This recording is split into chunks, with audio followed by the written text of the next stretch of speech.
Então, bom dia. Estamos continuando a leitura do livro Exercícios para o Autodesenvolvimento, a trilha de 6 passos, né? Que foi escrito pelo Dr. Joop van Dam. Nós vamos hoje dar continuidade na página 67, e o título é O Exercitar da Trilha de 6 passos, os 3 motivos. A leitura vai ser feita pela Cíntia, mas a Márcia Lucena vai fazer a leitura de um verso para nós. E eu tirei da página que eu marquei. Pronto, deixa eu ver. Bom, comprometer-se com atividades virtuosas é um pouco como criar uma criança pequena. No começo, precisamos ser prudentes e habilidosos em nossas tentativas para transformar nossos hábitos e temperamentos. Também temos de ser realistas a respeito daquilo que esperamos conseguir. Levou muito tempo para ficarmos do jeito que somos, e não se mudam hábitos do dia para a noite. É bom olhar para cima à medida que se progride, mas é um engano julgar nosso comportamento utilizando o ideal como padrão. Por isso, é muito mais eficaz, em vez de alternar breves rompantes de esforço heróico com períodos de relaxamento, trabalhar com constância, como um rio fluindo em direção a um objetivo de transformação. De quem é esse É texto? do Palavras de Sabedoria do Dalai Lama. Ah, ótimo. Obrigado. Tudo bem, Cíntia? O exercitar da trilha de 6 passos e os 3 motivos. Os exercícios do caminho de 6 passos parecem ser aplicáveis concretamente nos 3 motivos citados. Em cada motivo, eles são utilizados de forma um pouco diferente. Às vezes, pode-se partir do princípio puro e genuíno. Outras vezes, é melhor adaptar uma variante. Com relação ao primeiro motivo, o de se tornar saudável, isto quer dizer o seguinte: o controle dos pensamentos é um meio poderoso para aprender a centrar o interior. Aprende-se, com isso, a se desligar das impressões externas, que ameaçam levá-lo e impedir a formação de um posicionamento próprio. O controle da vontade ensina a manter uma nova relação com o tempo. Começa-se a executar coisas no momento definido por você mesmo. Pode-se também tomar a variante do ajuste da situação de vida, fazendo o exercício da vontade. De vez em quando, acontece que se é perturbado por determinadas inquietações na alma. Você se sente culpado a respeito de algo, você se preocupa com algo, ou está temeroso por algo que pode acontecer. As inquietações anímicas geralmente têm fundamento em existir e não se quer sufocá-las. Elas, porém, se tornam infrutíferas se durante o dia todo circulam como uma mosca barulhenta na alma e o afastam das coisas do momento. Em tal situação, poder-se-ia propor o seguinte: hoje, às 9h15 da noite, vou me ocupar com o problema. Procuro criar uma nova relação com o problema e, após 15 minutos, encerro a questão. Sigo no dia seguinte, no mesmo horário, com isso. Manobra-se o problema para um determinado tempo do dia e se libera o resto do dia. O exercício do sentir. Para se adquirir uma calma interior, é fundamental tornar conscientes os sentimentos que circulam no seu interior, de modo semiconsciente, trazendo inquietação, angústia ou irritação. Em seguida, pode-se colocá-los na linha, nomeando-os. Quando se toma consciência dos sentimentos, eles perdem o caráter da força. Pode-se, então, ter a experiência de torná-los mensageiros do próprio mundo interior ou intermediadores entre o mundo interior e o mundo à sua volta. No quarto exercício, a positividade, pode-se tomar uma experiência, inicialmente vivenciada como negativa, e visualizá-la como desafio para criar uma nova relação com o mundo. Procura-se, a partir da própria iniciativa, criar algo do obstáculo. Quando não existem vivências negativas na vida, não se deve ficar satisfeito. Isto ilustra a seguinte anedota. Eu perguntei uma vez a um amigo, de passagem, como vai você? Ele disse, mal. Quando perguntei assustado, como? Sua resposta foi, eu não tenho problemas. Os deuses me esqueceram. O exercício da imparcialidade auxilia a comunicação ativa com o mundo. Ele evita que se feche e que se isole do ambiente quando se está em um momento menos favorável, onde se corre o risco de enrijecer. O sexto exercício, a combinação dos exercícios individuais, cria a calma e o equilíbrio na alma. Então, talvez podemos parar aqui um pouco, né? Ver se tudo bem. Ele vai falar dos três motivos, né? Então, aqui ele abordou o primeiro motivo, né? Que é o motivo de manter a saúde. E existe alguma questão com relação ao que foi dito aqui? Ele fez uma síntese do que ele falou e até acrescentou um exercício novo aqui, né? Vocês têm alguma observação?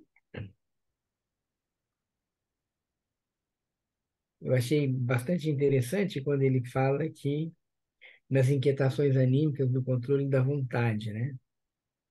Que realmente nós temos muitas vezes situações que ficam rondando a cabeça e isso vai nos atrapalhando o dia. E essa ideia de você escolher uma hora, porque o exercício original é você escolher uma hora para fazer um exercício sem muito sentido, mas que prova a tua vontade, né? Então, na mesma hora você faz aquele exercício. E aqui ele fala que é diferente. Aqui você complementa isso quando você tem uma questão que está te incomodando muito, que te ocupa o espaço, né, do dia. Você escolheu uma hora para, durante, ele sugeriu aqui 15 minutos, mas isso é uma coisa individual. Eu vou me ocupar com isso tanto tempo, né? E terminado esse tempo, eu vou me desligar desse problema e vou voltar à minha vida normal, né? Então, é bem interessante e repeti-lo, né? Isso quantos dias for necessário. Ao mesmo tempo, como no exercício de sentir, que a gente precisa nomear os sentimentos, né? Que não é tão simples assim. Na positividade, é sempre procurar uma coisa positiva, né? Daquilo que a gente vive, né? Quando somos atingidos por algo negativo, procurar perceber aquilo que é positivo. E também a imparcialidade, né? Quer dizer, não se fechar na vida, né? Que normalmente nós temos a tendência de ter nossas representações mentais e não nos colocarmos abertos para o que vem de fora, né? E o controle do pensamento, que foi o primeiro, que é encontrar essa calma interior, né? E, naturalmente, o sexto exercício é a combinação de todos, que naturalmente vai nos levar a um ponto de equilíbrio. Evidentemente, não tão simples, né? Principalmente quando a gente pensa assim, eu tenho um obstáculo, a vida sempre me traz algum obstáculo, e na realidade é você conseguir vencer isso, né? Eu reconheço o obstáculo, mas eu estou aberto para aprender o que que de novo me traz, né? Então, por isso que ele coloca isso bem como sendo o primeiro motivo, né? Exercitar no sentido de se tornar saudável.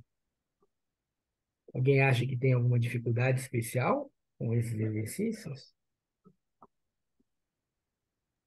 Doutor, Sandra, Aham. eu queria um pouquinho que o senhor falasse um pouco mais sobre essa imparcialidade.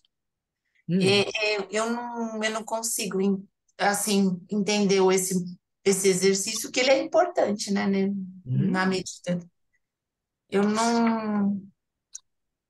Ele já abordou isso lá atrás e ficou isso para mim, de você ter esse exercício de imparcialidade. Como é que poderia me auxiliar? É porque normalmente nós somos muito parciais, né? Parciais no sentido assim, eu tenho a minha opinião, tenho meu sentimento em relação a alguma coisa, e eu não abro mão desse raciocínio. Né? Então, você vê muito isso hoje em dia, né? Na nossa vida pública, nas discussões, sejam elas religiosas, políticas, científicas. O que dificulta é a pessoa não estar aberta para uma outra possibilidade. Né? Então, você parte do princípio de que não é o que eu conheço, então eu não vou aceitar. E, às vezes, o outro traz um pensamento novo, traz uma posição nova, que não que você vai ter que assumi-la totalmente, mas ela pode te mobilizar novos pensamentos.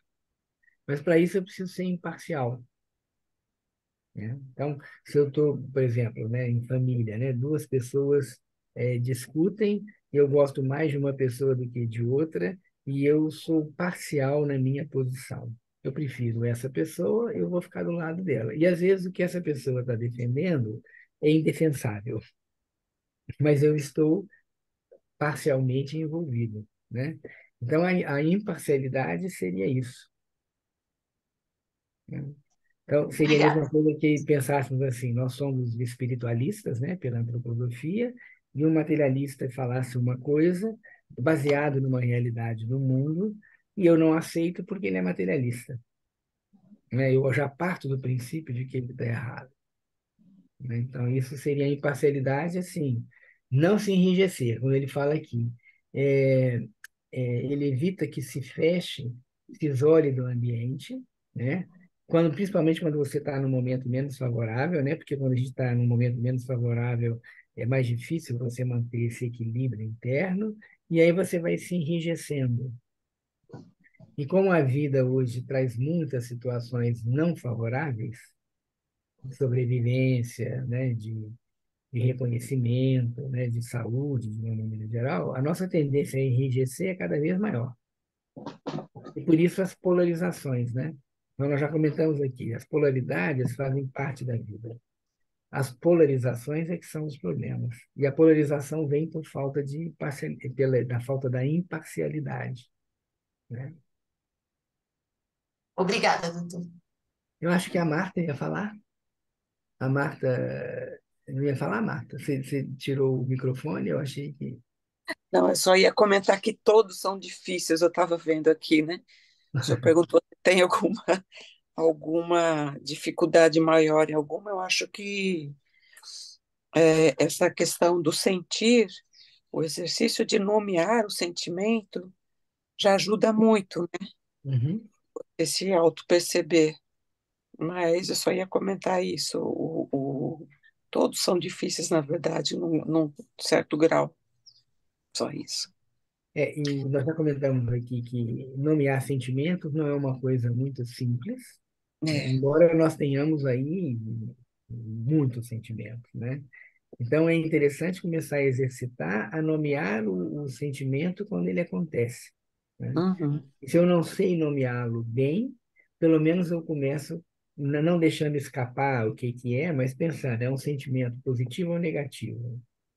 Né? Eu já começo então a nomear, porque as pessoas não sabendo nomear, elas não sei o que que é isso, não sei o que eu estou sentindo, passa para frente e perde a oportunidade de começar a treinar, a observar o sentimento, minimamente sabendo. Eu estou me sentindo, esse sentimento, ele me traz para um espaço positivo ou negativo? E aí nós podemos e gradativamente observando melhor, né, esse sentimento. É. Naldo, Oi?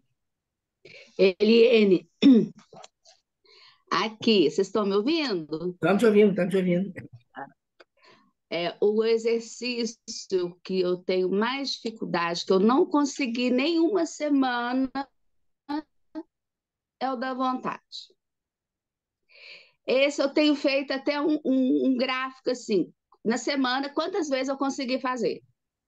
Eu não consigo fechar uma semana. Então, mas eu falo assim, eu vou perseverar. Eu tenho uma hora, eu Sim, vou conseguir pelo menos uma semana fechar.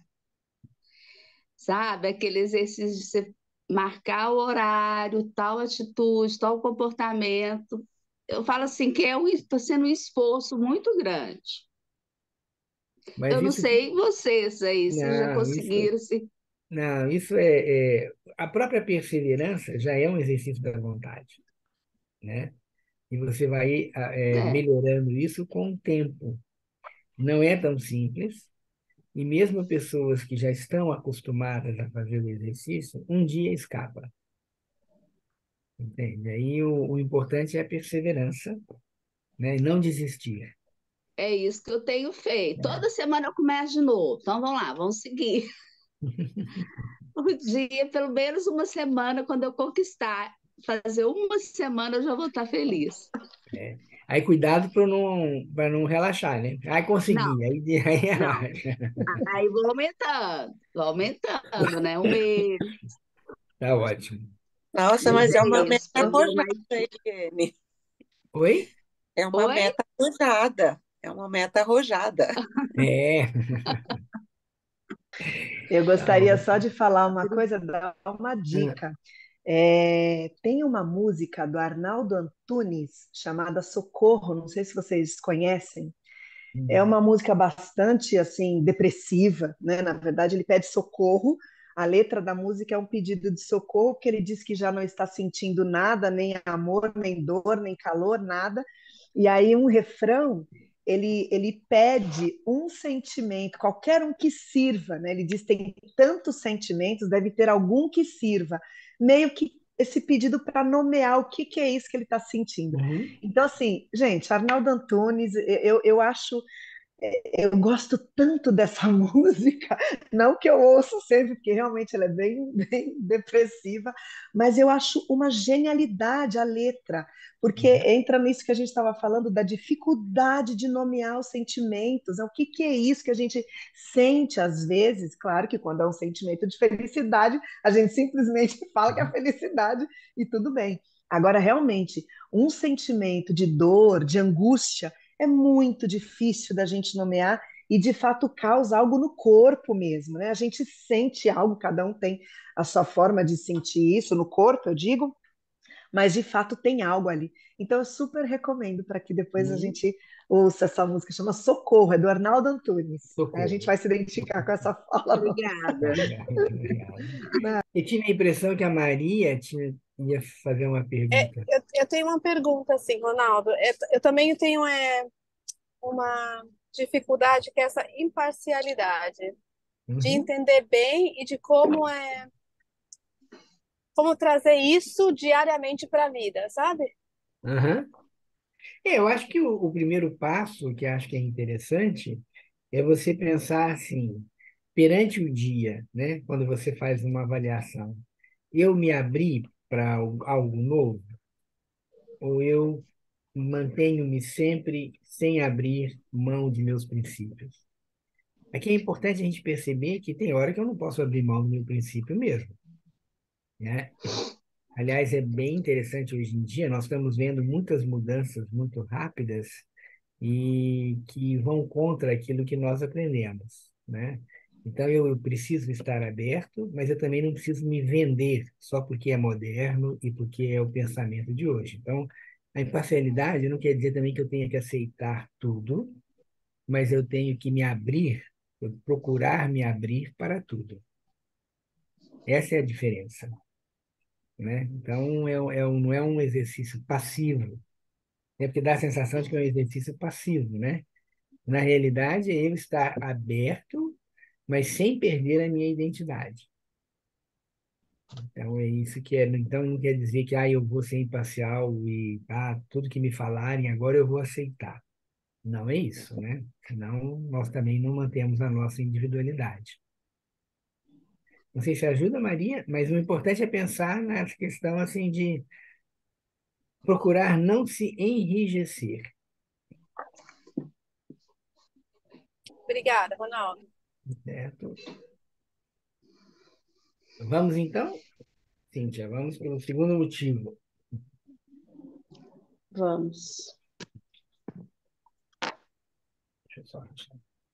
No segundo motivo, para a escolarização, a ampliação da percepção, existem atividades interiores específicas que direcionam o pensar, o sentir e o querer para o mundo não físico. Eles podem ser resumidos pela palavra meditação. Os exercícios do caminho de 6 passos são exercícios preparatórios para a meditação. Eles trazem os germes dentro de si que podem se desenvolver e amadurecer na meditação. O controle do pensamento cria o fundamento para mais tarde se adquirir concentração e objetividade e, assim, manter na consciência por um instante um conteúdo não sensorial. O controle do querer é um compromisso que se estabelece consigo mesmo, não por uma única vez, mas por um período mais longo. A experiência ensina que esse tipo de compromisso é mais difícil de cumprir do que aquele estabelecido com outras pessoas. A decisão de se escolarizar é o compromisso mais importante que alguém pode estabelecer consigo mesmo. O segundo exercício básico reforça a independência que é necessária para essa decisão e é de grande ajuda para manter o compromisso por um período maior. O terceiro exercício básico, o exercício do sentir, conduz finalmente ao domínio da vida dos sentimentos. Começa-se a se sentir responsável pelos sentimentos, que se tornam vivos interiormente a partir do contato com o mundo dentro de si. Você se coloca como guardião dos seus sentimentos e se encarrega de desenvolvê-los de uma maneira frutífera. O exercício da positividade o ensina a se manter de pé nas situações negativas. Você se coloca como senhor dos acontecimentos. Isto acontece pelo fato de você constantemente se fazer a pergunta: o que é real e o que é irreal? Ou dizendo de outra maneira, o que aprendi disso? Essa pergunta é o bastão que o eu toma na mão para criar a calma interior na qual, em algum momento, a meditação se torna possível. Com o treinar da imparcialidade, purifica-se a janela, o portal, que permite olhar o que o mundo lhe apresenta. Mantém-se a visão livre para o futuro. Na vida diária, isso significa despertar para as chances que o destino oferece e poder ir ao seu encontro adequadamente. A vida meditativa subentende que se esteja aberto às impressões inesperadas ou ainda não compreensíveis. Aprende-se a desligar o pensar e o querer de todas as experiências conhecidas, de tal forma que agora possam servir de instrumentos de percepção das impressões no mundo espiritual. O sexto exercício, o resumo, onde se colocam em prática todos os exercícios, encarrega-se de que o pensar, o sentir e o querer tenham e mantenham uma conexão sadia. Então, aqui também é interessante pensar, né? Aqui ele repete, nele, ele fala exatamente do exercício da vontade aqui, né? Reforça a independência necessária, né, para uma decisão, e que é uma decisão pessoal. E ele chama atenção, isso, interessante isso, né? Quando você faz trabalhos biográficos, é muito interessante você ver pessoas que falam assim: eu faço tudo, assumo compromissos com os outros, mas quando é comigo, eu não assumo. Então, eu cuido da saúde dos outros, mas não cuido da minha saúde, né? Eu faço o que os outros pedem, mas eu não faço o que eu preciso. Isso reforça a imagem de que o Steiner fala que o querer é o mais fraco, porque ele não fala do querer, do agir no mundo em função das necessidades que o mundo cobra, mas a partir de você mesmo, né? Você ter essa ação interna. E é isso que ele fala aqui, né? Então, ele reforça todos os exercícios aqui, agora no sentido mais de uma, não no sentido só do saudável, né? Mas como uma ampliação, né? Uma ampliação da percepção de você mesmo. E, e essa pergunta é interessante quando ele fala da positividade, né? Que fica um pouco parecendo o que que é real, o que que é irreal naquilo que eu estou vivendo, mas principalmente o que eu aprendo disso. Porque o que eu aprendo da situação é que é a verdadeira realidade.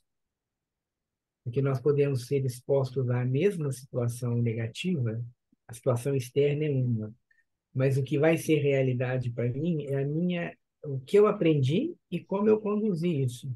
E para cada um vai ser diferente, né? Então, cada um tem que haver consigo mesmo. Então, todos os exercícios, na realidade, eles, como tudo na antropologia se fala, né? O centro é o indivíduo. Ele é que vai fazer a mudança, né? Mesmo que você falhar, mas isso me atingiu de fora. Sim, atingiu de fora como atinge a todo mundo, mas a reação é sempre a interna, né? E volta de novo na questão da imparcialidade, né? Que foi a pergunta que vocês fizeram assim, né? Ele usa uma frase interessante que é: eu, quando me coloco imparcial perante a situação, eu desperto para as chances que o destino me traz. Se eu não for imparcial, eu me fecho. O destino está me mostrando uma coisa, me colocando uma coisa, o destino ou a vida, que nome a gente queira colocar, me traz uma situação que, se eu não procuro manter a imparcialidade, eu vou ficando cada vez mais rígido na minha percepção. E me é oferecido um processo de aprendizado que eu me nego, né? Eu me fecho a isso. Existe alguma observação que alguém queira fazer sobre esse texto lido? Doutor, Sim, a gente vivenciou um pouco isso com a Covid, foi, na pandemia, sim, nessa questão de você ter que se reorganizar, de você ter que olhar melhor para as coisas. Assim, é um exemplo daquilo que sim, nós vivemos atualmente. A gente sim. pode trazer isso para a gente? Pode, né? Realmente. Tanto que é interessante que você vê as posturas diferentes que, pelo menos no consultório, né? Como médico, como aconselhador biográfico, eu via isso. Evidentemente que a pandemia trouxe muito sofrimento, né? Mas é interessante pensar como que algumas pessoas cresceram com a pandemia, né? Quando você poderia pensar assim: nossa, para os casais vai ser bem complicado, porque você vai ficar preso no início, né, quando tinha o confinamento mais sério e exigido. Então, você tinha que ficar preso com os filhos, né? E acho que alguns pais descobriram que eles eram os pais, né? Porque não era a escola que educava, eles é que tinham que educar, então tinha muitos problemas surgiram, e às vezes os avós não podiam estar presentes, né? Você não podia visitar, tinha toda aquela questão. E é interessante pensar como algumas pessoas deram um passo na nossa, o estar junto, que nos permitiu ficar mais juntos, né? E eu me lembro de uma pessoa que fala: "Olha, eu nunca cozinhei, é mãe de filho, não fazia nada de casa porque estava sempre fora, e se viu obrigada a fazer, né, pela situação, e aí gostou, e aprendeu a fazer, e a vida mudou. Agora, se você fica naquela imparcialidade, naquela parcialidade, isso é um absurdo, só acontece comigo, isso só acontece no Brasil, blá, blá, blá, você se fecha para essa possibilidade, né? Então, é bem interessante a sua observação, porque, de novo, volta àquilo que está falando, né? Que é a realidade que você cria, né? O que que eu aprendo com isso? Então, isso é bem interessante, né? E tem essa história da imparcialidade, que é não sei se eu já comentei aqui nesse grupo, que é uma história oriental, né, que numa determinada comunidade, uma pequena comunidade, uma pessoa recebeu um cavalo de presente. E aí os vizinhos falavam: "Nossa, que maravilha!" Ele falou: "Vamos ver." E aí o filho sobe no cavalo, quebra a perna, todo mundo: "Ai, que desgraça!" Ele, "Vamos ver." E logo depois que ele quebra a perna, o país entra em guerra, o exército passa pegando todos os jovens para ir para o exército, mas o filho dele tinha quebrado a perna, não foi. Então é interessante você pensar o que pode ser negativo, na realidade pode ser bem positivo, e aquilo que parece positivo pode ser negativo. Isso é um exercício de imparcialidade. Já dá para perceber que merece uma maturidade muito grande, né? E como humanos, não é a primeira coisa que a gente pensa, né? Então, isso principalmente porque simpatias e antipatias estão no nível do corpo astral. Então, nós fazemos juízo, nós julgamos, na realidade, nós julgamos pelo corpo astral. Quando nós levamos para o âmbito do eu, nós temos a possibilidade de ajuizar, olhar no contexto. E o contexto prevê o que vem do passado, o presente e o que vai em direção ao futuro, né? Então, isso eu acho que é interessante esse exercício, né?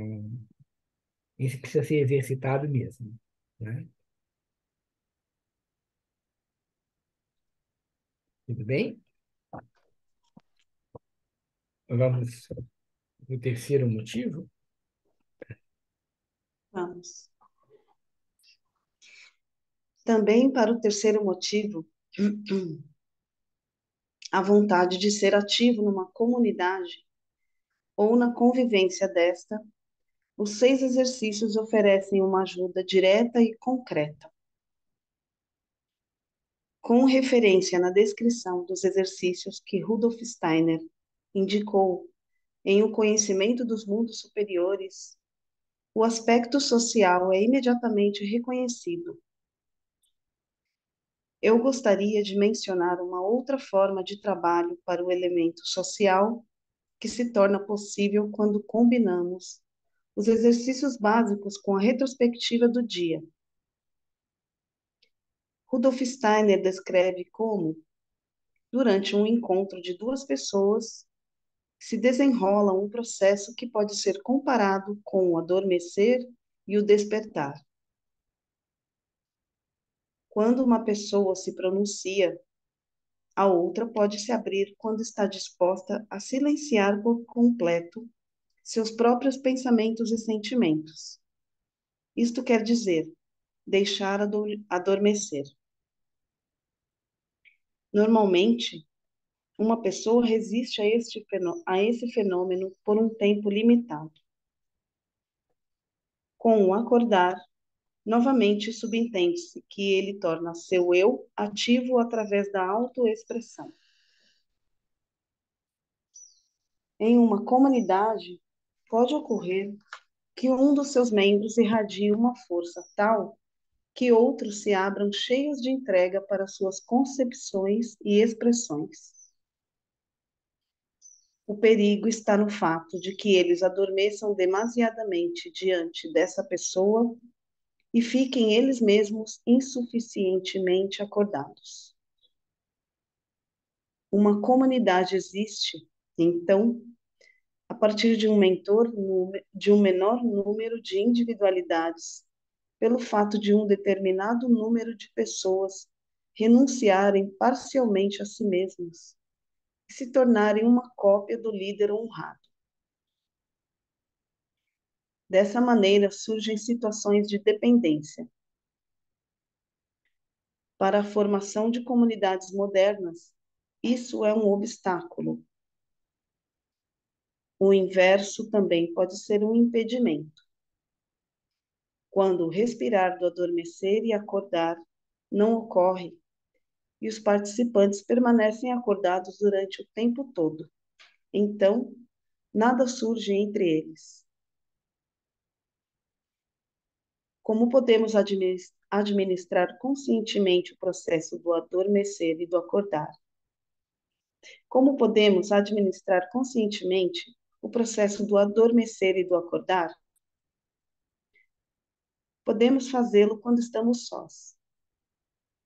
Reavaliar o momento do encontro e, em seguida, preparar o próximo. Com a reavaliação, chega-se a si mesmo. Esse despertar pode ser reforçado pela retrospectiva. Podemos fazer a retrospectiva em 3 níveis. O primeiro nível é a esfera da representação. O que as pessoas disseram de fato? No segundo nível, observam-se as intenções. O que as pessoas fizeram, mas principalmente, o que expressaram como impulso da vontade? No terceiro nível, a pergunta é: o que senti? O que me aqueceu? Onde me senti gelado? Onde me senti atingido? Esse exercício consiste no controle do pensar, do querer e do sentir, combinados com a retrospectiva. Em uma comunidade, poder-se-ia direcionar a atenção da retrospectiva nas expressões do querer do outro. Podemos, então, nos propor a contribuir para que a intenção da vontade do outro se torne realidade. Tal postura interior age e contribui na formação da comunidade. Também o adormecer, se abrir para os outros membros, é possível se realizar na prática. Quanto mais difícil for a relação com o outro, tanto mais sentido faz executá-lo. Dentro de um grupo de pessoas, é possível existirem algumas que estão presas em determinadas partes do seu ser. Tais pessoas têm, em determinadas situações, reações previsíveis, e tais reações evocam sentimentos negativos. Justamente por ser difícil ir de encontro a uma parte do outro onde ele não tem domínio próprio e não consegue se desenvolver. Somente quando descobrirmos nessa pessoa que tem regiões aparentemente imutáveis, algo onde ela demonstre um potencial extraordinário, poderemos carregar o negativo e, com isso, suportá-lo. Positividade. Por nos conectarmos com aquilo que o outro tem de positivo, podemos adormecer em relação ao outro. O outro pode despertar a partir disso, desenvolver-se e se expressar. Essa capacidade de desenvolvimento pode, então, expandir e atingir as outras regiões desse ser. Com isso, chegamos à imparcialidade. Na relação com o outro, a imparcialidade subentende a convicção de que nele estão escondidas qualidades que ainda não foram descobertas. Em O Caminho dos Mundos Superiores, o exercício da imparcialidade é denominado confiança. Quando a confiança é retirada de alguém, este, em geral, é gravemente afetado e obstruído em seu desenvolvimento. O inverso é, no mínimo, tão significativo. O que o sol é para a planta corresponde à confiança que o outro deposita em uma pessoa. A confiança mútua é para uma comunidade uma pré-condição de vida e desenvolvimento. Pelo fato de sermos positivos e imparciais, exercitamos a capacidade de nos abrirmos para os outros membros da comunidade. Bem, acho que aqui é bem ao ápice, né, de tudo isso, né? Porque, como nós falamos no início, tudo depende da individualidade. Mas, embora tenhamos a individualidade por termos biografias únicas, nós não estamos sós. Nós vivemos em comunidade. E o ápice desses exercícios é justamente chegar neste ponto que ele chama a atenção aqui. E ele usa essa expressão adormecer e acordar, né? O que isso chama a atenção para vocês? Ronaldo, eu fiquei aqui nesse ponto aqui da positividade. Eu lembrei assim de situações, né? Quantas vezes, às vezes a gente passa por uma situação muito difícil e a gente vai contar para outra pessoa porque a pessoa está envolvida também, enfim, você quer, né, como é que fala? Compartilhar para receber um apoio, né? E então acontece justamente o que ele fala, né? Que as pessoas têm em determinadas situações reações previsíveis. Então, você fala assim, uma tragédia, aconteceu isso comigo. Aí a pessoa, imediatamente, ela já reage daquela forma de sempre. Meu Deus, agora tá tudo perdido, né? E aí vem aquela situação que já aconteceu comigo, de eu ter que me afastar um pouco e cuidar dessa pessoa. Como assim, para mim aquilo é uma tragédia, mas eu acho que tem a ver com aquele outro exercício da positividade também, o mesmo, né? Quando ele falou aqui anterior, que você toma o leme do barco, né? Do eu, e fala, então, vou ter que encarar isso aqui, né? E não se deixa abalar tanto, assim, a ponto de ficar, como é que fala? A ponto de ficar paralisado. E aí, nesses momentos em que eu passei por isso, eu percebi justamente isso que ele está falando, mas eu não tinha essa clareza aqui, né, que ele fala. Que a pessoa, são evocados sentimentos negativos, né? Justamente por ser difícil ir de encontro a uma parte do outro onde ele não tem domínio próprio e não consegue se desenvolver. Então, eu encontrei nessa situação que eu vivi justamente isso, que depois que passou um tempo, eu percebi, eu falei assim, mas realmente, né? A pessoa não tinha, ela não ia me apoiar, porque ela sempre reage da mesma forma quando acontece uma situação negativa. Então, na verdade, assim, agora eu li aqui, eu falei, nossa, para mim, ele explicou direitinho. É uma parte da pessoa que ela não tem domínio, né, próprio. Então, ela não vai, ela vai reagir da forma como ela, né, com aquilo, com que ela se dispõe, né? Parece aquele ditado que a pessoa fala assim, cada um dá o que tem, Uhum. né? Se você tem compaixão, você vai dar compaixão. Se você não tem, você não tem, não vai dar, né? Achei muito interessante, assim, bem. Aqui Pelo tem menos uma foi o que eu entendi aqui, né? Aí tem o caráter social do exercício, porque a gente tem sempre que aprender a falar a palavra ainda, para si e para o outro, né? Então, eu ainda não consigo dar esse passo e o outro ainda não consegue dar esse passo.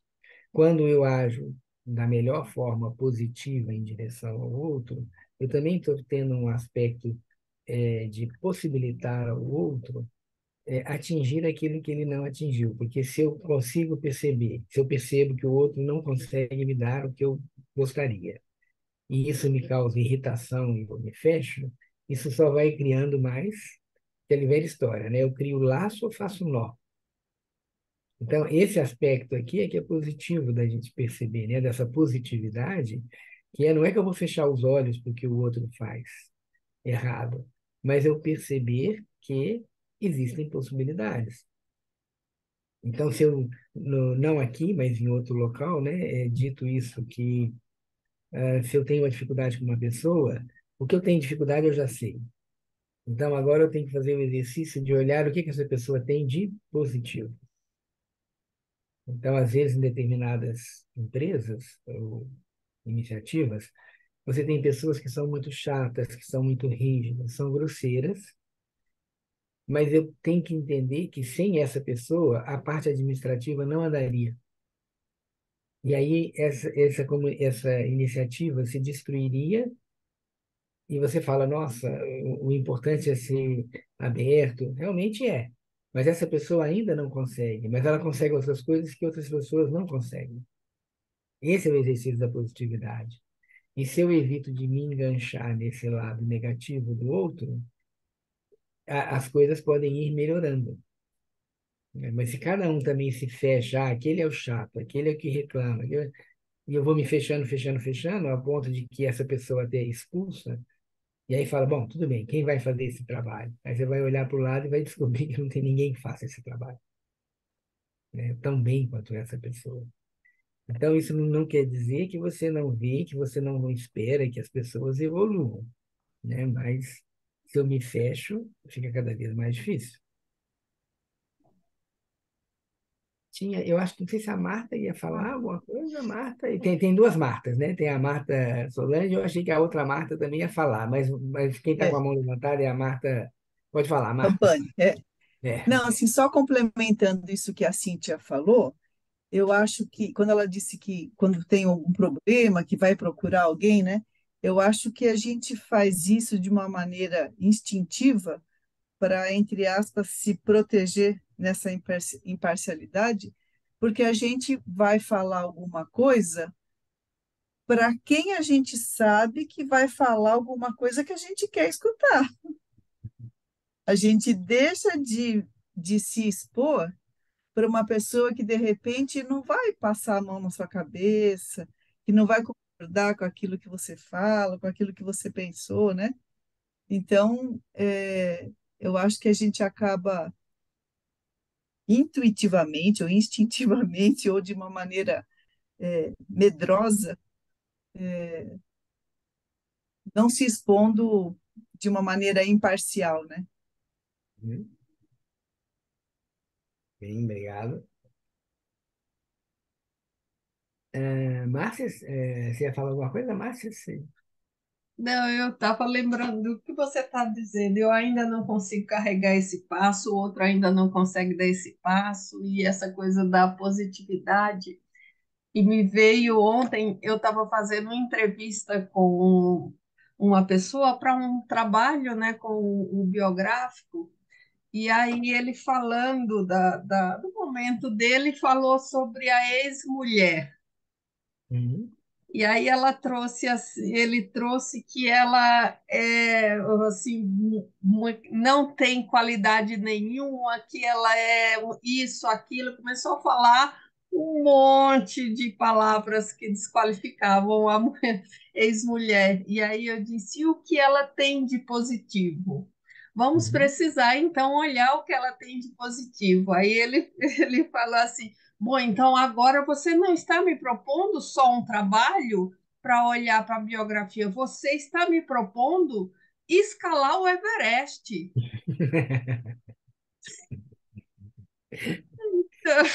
lembrei disso aqui só em trazer Exato. uma outra, vamos então olhar um outro ponto de vista, né? Hum, com certeza. Então, acho que esse exercício para as relações, né, que a gente tem, porque a gente, se for olhar para as pessoas, amigos, isso, mas se trazer para essas relações aqui, olha que exercício que vai significar, né? Ser significante. E aí nós voltamos ao que ele fala de adormecer e acordar para o outro, né? Então, o Steiner fala que quando eu estou com o outro, eu deveria dormir para o outro. É uma expressão estranha, né?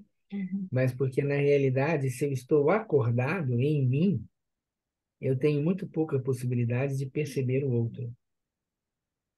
E por isso que eu preciso dormir, né? Então, tem um quadro do Botticelli, que é a Vênus e o Marte dormindo e a Vênus acordada. O que é um quadro bastante interessante, porque normalmente você pensa o contrário, né? O Marte é o guerreiro acordado, a Vênus é a submissa, digamos assim. O que esse quadro mostra de uma coisa muito interessante?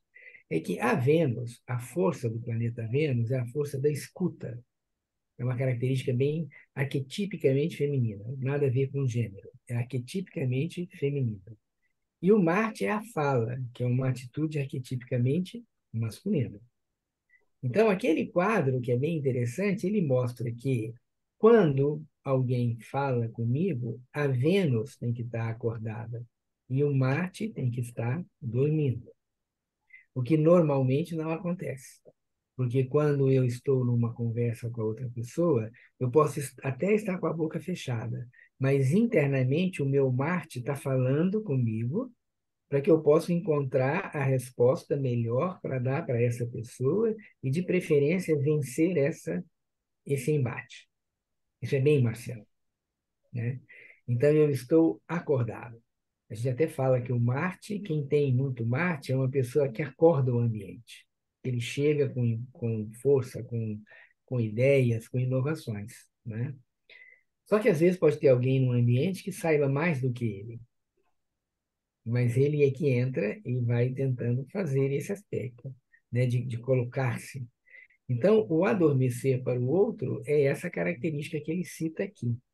Mas ele cita também do risco, porque se eu adormeço demais para o outro, eu vou fazer o que o outro quer. E aí eu posso também me perder, porque às vezes o que o outro quer não é a melhor possibilidade. Então, é importante ter esse. Compartilhar o quadro. Ah, você tem esse quadro. Ah, que ótimo, Ai, você que encontrou lindo. esse quadro aí, do Botticelli, né? Você vê o Marte lá dormindo, né? E a Vênus acordada. Muito bem, obrigado por você ter encontrado o quadro, né? É bem interessante esse aspecto. Isso gera, ah, então, o que o Steiner fala, que é esse, que ele está falando aqui no texto também, o autor, que é esse equilíbrio entre o adormecer e o acordar. Porque se eu estiver só acordado, é impossível se criar uma comunidade, porque são individualidades que estão só acordadas.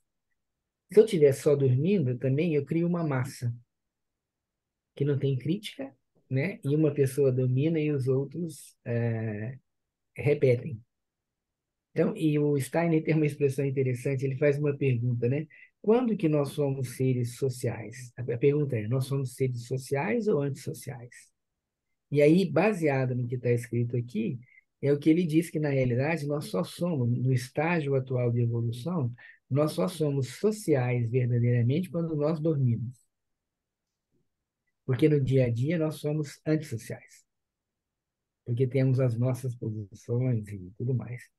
E somos tão antissociais que você fala, não, eu respeito o que o meu chefe fala, mas eu luto tanto internamente com isso que, na realidade, eu não sou social, neste sentido de criar uma comunidade, né? É lógico que isso é um processo histórico, nós vamos ter que caminhar muito nisso aí. É necessário ainda, em função de nossos diferentes estágios de evolução, que exista uma hierarquia, né? Mas aí é interessante pensar assim, quem é o responsável, quem é o líder? Esse é que deveria ser o mais evoluído. né? Porque ele sendo líder, porque ele tem mais experiência, não apenas técnica, mas experiência de vida, ele vai conduzindo os outros para que eles possam crescer também. E nesse processo está essa questão do adormecer e do acordar.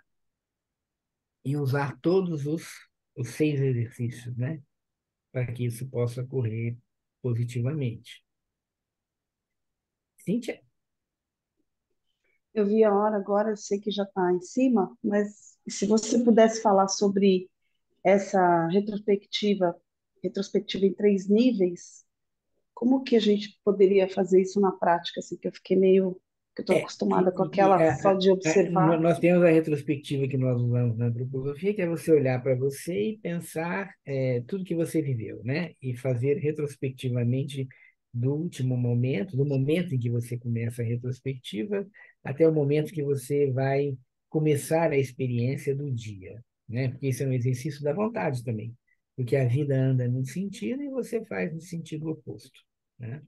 Mas aqui ele fala da retrospectiva assim, eu entender qual era o pensamento do outro. Então, eu tive uma discussão com você, Cíntia, lá na escola, e aí eu vou fazer uma retrospectiva. Eu e você vamos fazer retrospectiva, cada um por sua conta, né? E eu tentar entender, assim, o que estava por trás do teu pensamento e das suas intenções como pessoa, o que você fez realmente e o que eu senti, né? E o que isso mobilizou em mim. Porque nós já falamos isso, né? Que o Steiner fala na Filosofia da Liberdade, assim, o sentir é que nos diferencia, não é o pensar e o querer. O sentimento, ele é único. Eu não divido o sentimento com pessoas, né? E se você se lembrar lá na formação, quando nós solicitamos que vocês lembrem eventos biográficos, como é que nós começamos?